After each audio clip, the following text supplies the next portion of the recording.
আমাদের একটাই মাউন্ট ভাইয়ের কাছে আমার পিছনের যে আর্ট ফ্যামিলির একটাই কথা, আমাদের জায়গাটা চিহ্নিত করে দেন।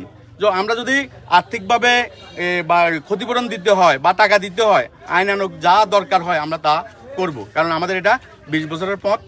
উনি যদি টাকা দাবি করে আমরা টাকা দিতে বাধ্য, উনি যা বলে আমরা তা মানিয়ে নিতে পারি। টাকা কখনো চাইছি না, টাকা চাই নাই। আমি কি বলছি, এটা কি রাস্তাটা আমি হাঁটার জন্য কয়জন নিজের টাকা দিয়ে রাস্তা করে দেব, তবে সবাই আপনারা একসাথে হন, এক জায়গায় 8টা পরিবার 3 জায়গায় না হাঁটি, আপনারা সবাই এক জায়গায় আসুন, একটা পথ দিয়ে হাঁটেন, ওটার আমি রাস্তা বানাই দেব। আপনারা একটা যদি দেখেন, এই যে এখন তুমি চাইছো এই যে এটা আমার কবর বাড়ির গেট, এই তার ঘরটা হয়েছে এটা, এই বাড়ি বরাবর সে এই কবরস্থানের উপর দিয়ে হাঁটতে চায়। তো এখন এই যদি হাঁটতে চায়, এখানে মহিলারা কবর আর মসজিদ পাশাপাশি, এখন এটা রাস্তা যদি হাঁটার জন্য দিয়ে তাহলে এটা সেপারেশন হয়ে যায়, আর মহিলারা ফাঁক পবিত্র থাকে না। আমরা এখনো সবাই এই মসজিদের এই পাশ দিয়ে সবাই হাঁটে, তোমরা হাঁটতেছো না সবাই? আমরা হাঁটতেছি। এখন আপনি বলছেন যে আমি এখানে গেট করে দিব, তোমরা এই গেট দিয়া যে মসজিদের পূর্ব কোণা দিয়া ওই আগে যেভাবে হাঁটতেছো এভাবে এখন আমি বলছি যে এই যে যদি সবাই হাঁটে, এখন তো এটা গর্ত, আমরা বিকল্প হিসাবে বিকল্প নাই, আমাদের বিকল্প নাই। আমরা মাউন্ট ভাইয়ের কাছে আমি বলি, তারা এখনো সবাই ওই পথ দিয়ে মসজিদের দক্ষিণ পাশের পথ দিয়ে এখনো হাঁটে। আমাদের পক্ষ থেকে আমরা কেউ বাড়িতে থাকি না, আমরা মাসে 6 মাসে একবার আসি, তাও 1 ঘন্টার জন্য, আসলে আবার চলে যাই। তো আমাদের পক্ষ থেকে কেউ বাধা দিছে বলে আমার জানা নাই, কেউ দেবেও না। আমি ভাই একজন, আর আমিও মাঝে মধ্যে আসি। এভাবে আমাদের অজস্র জায়গা আছে, সবাই যার যেমন করে ব্যবহার করছে, তো তদ্রুপ এটাও ব্যবহার করছে, আমাদের কোনো বাধা নাই। আপনারা দেখছেন পার্শ্ববর্তী ওই দিকে দিয়ে হাঁটতেছে, যে আমাদের পাশে আরেকজনের জায়গা আছে, ওরা জায়গা দিবে না দেওয়ার কারণে কি করছে, একটা ড্রেন করে দিছে, তারা এদেরকে হাঁটতে দিবে না। তারপরেও আমি বলছি আমাদের জায়গা দিয়ে আপনারা হাঁটেন, ওই পাশ দিয়েও হাঁটেন, এই পাশ দিয়েও হাঁটতেছে, এই জায়গা দিয়েও হাঁটতেছে, আবার মানিকরা ওই দিক দিয়েও হাঁটতেছে। যেহেতু মানিকদের সাথে আমাদের একটা আন্ডারস্ট্যান্ডিং হয়েছে, ওটা নিয়ে কোনো বিষয় নেই। এটা 3 জায়গা না হাঁটি, আমি চাই এক জায়গা দিয়ে হাঁটুক। এটা যখন আমার কাছে আসছে, আমরা মসজিদের জায়গাটা ওয়াকফের জন্য আমরা মসজিদ কমিটিকে দায়িত্ব দিয়েছি। এবং আরো সবচেয়ে আজকে আপনাদেরকে একটা জিনিস দুঃখের সাথে জানাই, যে সে বলছে যে আমাদের এই জায়গাটা হিন্দুদের জায়গা কবরস্থান করছে, দখল করি মসজিদ করছে। এখন সাম্প্রদায়িক, এটা গতকালকে ফেসবুকে আসার কারণে সাম্প্রদায়িক দাঙ্গা শুরু হয়ে যাচ্ছে। এটার দায়িত্ব নিবে কি? আমি আপনাদেরকে দলিল দেখাইছি, 93 সালে এই জায়গাটা আরডিসিম জায়গা, ফরিদ সূত্রে আমরা মালিক। তাহলে এই জায়গাটা যে তুমি বললা যে এটা এই মসজিদ আর এই কবরস্থান, তুমি তো মুসলমান, তাহলে আমি বলছি এই জায়গাটা একটা হিন্দু মহিলার জায়গা, বিএস। আমি এখনো বলতেছি আমার পিছনের জায়গাটা হিন্দু মহিলা, হিন্দু মহিলার জায়গা, মালিকানা কি আমনে? না মালিকানা আমি কি বলছি মালিকানা? তাহলে আপনি লাইভে বলতে পারেন। আরে আরিফ সাহেব আমার লাইভে দেখেন, আমি বলি লাইভে আপনারই সহকর্মীরা বলছে যে ভাইয়া মদ খাই যায়, ওইখানে যায় ভাঙচুর করছে, তাহলে আপনি কাদেরকে নিয়ে আসছেন? আমার কোন লোক মদ খাই। আপনি গতকালকে এখানে 8টা পরিবারের কথা সে বলছে, এখানে বস্তুত 2টা পরিবার, ও আর হচ্ছে ইব্রাহিম সাহেব, এই 2টা পরিবারের লোকজনের ছিল, তাদের আত্মীয় স্বজন মিলে, আর অন্যরা আরেকটা মহিলা বক্তব্য দিছে। আপনারা দেখেন এখানে 2টা পরিবারের লোক ছিল না মামুন ভাই, এখানে কাইম ভাই ছিল। কাইম ভাই কি আমি চিনি না, ওই যে পিছনের ইব্রাহিম ভাইয়ের পাশের যে জায়গাটা, কাইম ভাইয়ের ওয়াইফ বোন ছিল।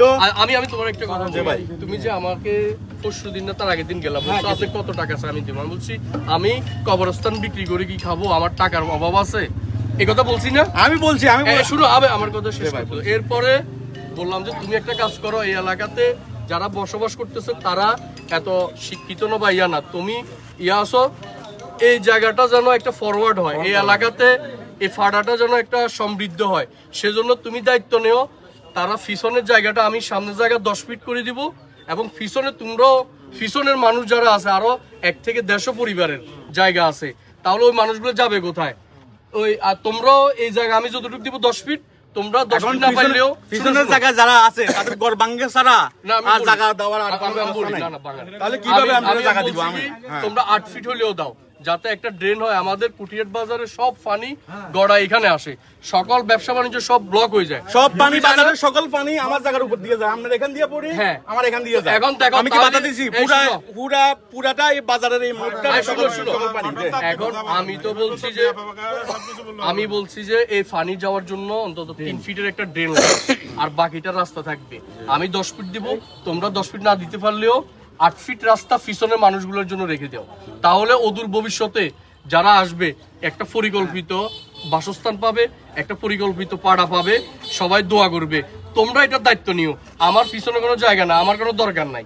আমার দরকার আছে? আমি কথা বলছি না তো, এর আগের দিন বলার পরে তুমি পরের দিন আসি মানববন্ধন করলা, এটা কেমন কথা বললা?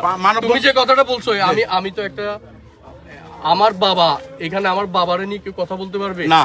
উনি এমন মানুষ যে মানে উনি আমার বাবার সাথে একসাথে শিক্ষকতা করছে। তাহলে তুমি যে কথাটা বলছো, আমি কি বলছি যে কথাগুলো উঠতেছে, এটা তো আমাদের মান সম্মান যাচ্ছে।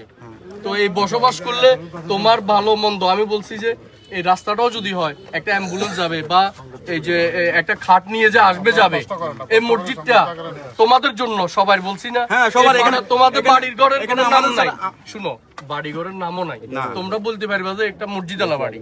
তাহলে এরকম একটা সম্মানিত জায়গায় তোমরা রইছো, তাহলে এই এত স্যাক্রিফাইস করার পরে আমার বিরুদ্ধে যে এই কথাগুলো উঠছে বা মানববন্ধনের মতন একটা কাজ করলা, এটা কি ঠিক করছো? এটা হয়েছে?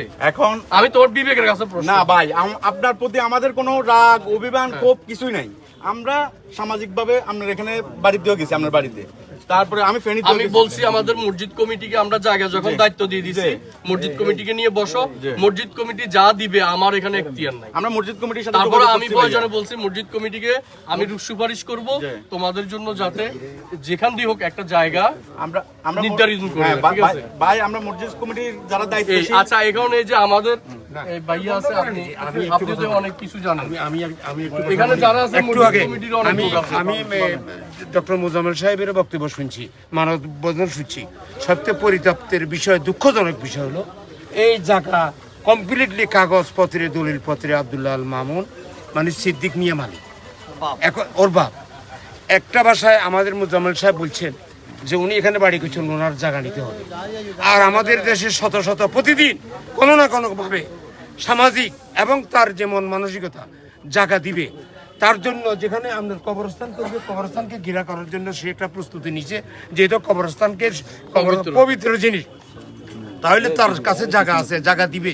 কিন্তু বিষয়টা হলো আজকে সারা দেশে তার মতো একটা সাংবাদিক, ফেনীর সাংবাদিক জগতের সে একজন সভাপতি, কিন্তু আমরা মানববন্ধন করি, আজকে আমরা কি ক্ষতিগ্রস্ত হয়েছি নাকি আজকে যারা মানববন্ধন করছে তারা ক্ষতিগ্রস্ত?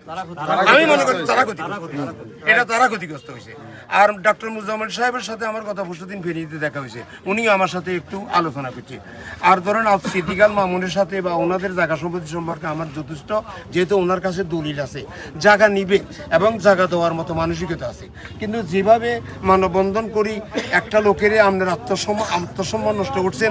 আজকে যদি আপনার দলিলের জায়গা হইতো, সে যদি আপনার জোর জবরদস্তি এখানে যদি করতো, তাহলে আজকে আমরা এটাকে সম্পূর্ণ রকমের দীক্ষা দিতাম।